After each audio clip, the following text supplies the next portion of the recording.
Mumbai metro सेवा अचानक विस्कळीत झाल्याची बातमी समोर येतोय। मुंबई मेट्रोची DN नगर ते गुंदवली सेवा अचानक विस्कळीत झाली आहे। तांत्रिक बिघाडांमुळे सेवा विस्कळीत झाल्याची बातमी आहे।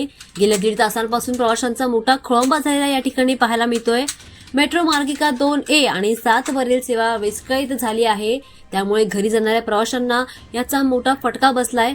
प्रवाशांची मोठी गैरसोय झालेली पाहायला मिळते। त्यामुळे मेट्रो स्टेशनवर सुद्धा मोठ्या प्रमाणामध्ये प्रवाशांची गर्दी झाली आहे। DN नगर ते गुंदवली स्थानकादरम्यान मेट्रो सेवा विस्कळीत झाली आणि त्याचमुळे प्रवाशांचा खोळंबा झालाय। काही तांत्रिक बिघाडामुळे गेल्या 1.5 तासांपासून मेट्रो मार्गिका 2A आणि 7 वरील सेवा विस्कळीत झाली आहे। त्यामुळे प्रवाशांना मोठा फटका बसलाय। प्रवाशांचा मोठा वेळ वाया जातो आणि त्याचसोबतच त्यांची गैरसोय सुद्धा झालेली पाहायला मिळते।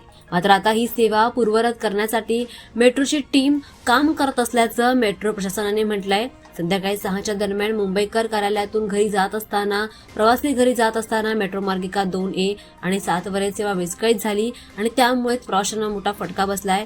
त्यामुळे मेट्रो स्टेशनवर सुद्धा मोठी गर्दी झालेली पाहायला मिळते।